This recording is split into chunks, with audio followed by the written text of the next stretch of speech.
please. She's a local comedian and an improviser in our community. She's here to tell the story of her last first date. Please give it up for Erin McClain.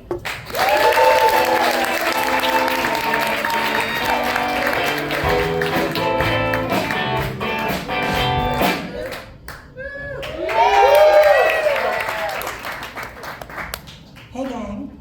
Hi. So I am Erin McClain, and I'm going to tell you the story of my last first date. I have been married for almost 19 years. That's impossible, you look so young. I know. Thank you guys. But no, I have, and I am married to my high school sweetheart. I want to let you know this was not my plan. I am not, Amish. I wasn't like, well, he bought me some chicken, so better lock it down. Although he did buy me chicken, and he still does. So we met in high school. He went to an all-boys Catholic high school, and I went to an all-girls Catholic high school. And that is not the easiest environment in which to meet someone. So I was set up on a blind date by a mutual friend of ours. And we talked on the phone first.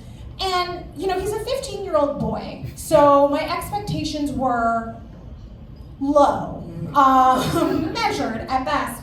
But the thing is, he was smart and interesting, which is not usual for a 15-year-old boy. So I really liked him. So finally he asked me to homecoming, and I said yes, but we'd never met.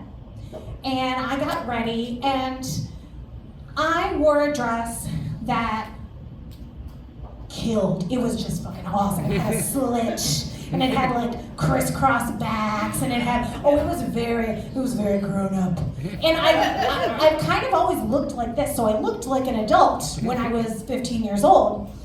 And his mom pulls up to pick us up, because he was 15. And he gets out of the car.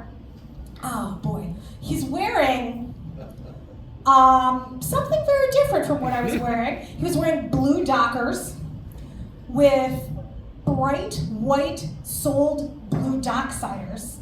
And he topped it off with a tweed jacket with leather elbow cuffs. I was not feeling it. And on top of it all, he was so skinny. And that's not really my thing. I like a little more meat, And I looked out the window and I was like, oh my God, Mom, he's so skinny. And my mom, basically pushing me out the door, is like, I can tell by his shoulders, he'll grow into it, go!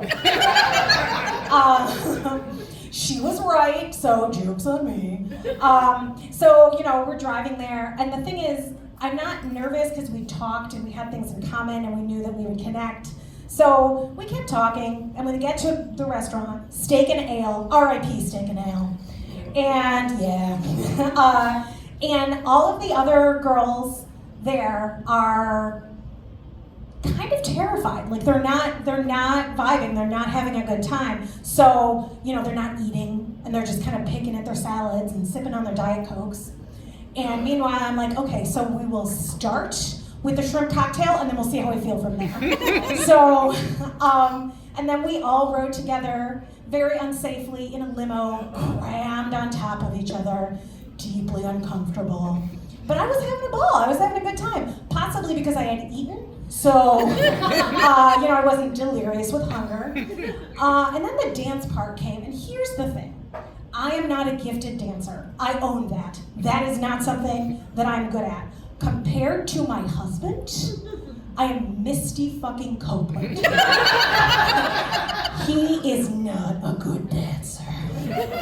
He somehow manages to be like robotic, but perfectly still at the same time. It's kind of spooky, if I'm being totally honest.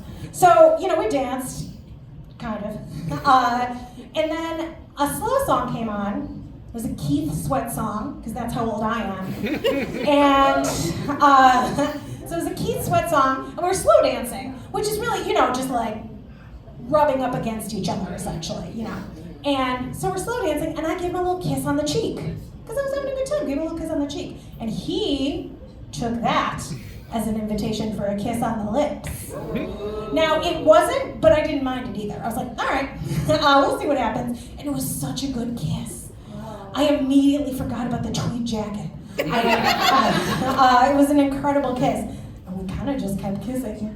So the night ended, and our third mode of transportation for the night, his older brother drove us home in his family's Privia, and we made out in the back seat the entire way back to my apartment. And his older brother's date was, and always will be, a lesbian. So it was a very different energy, real different vibe in the front seat of the car. So he dropped me off at my door, and we made out again. And we kind of just kept making out. And, you know, we've been together for so long. But the thing is, I always feel understood by him. And I always feel appreciated by him. You know, he still stares at my boobs. And, you know, and there's something kind of magical about that. And we have been through so much since then. Jobs lost, jobs gained, we purchased a house, we buried some pets, both of my parents passed away. We lived really far from each other during college. He played football, so I didn't see him from August until November. Neither of us had cars. We had to make it work. And we did, and I think the reason that we did is because we have always tried to understand each other, really tried, even if we didn't succeed. So, Tim, I love you so much. I have been Erin McClain. Thank you very much, gang.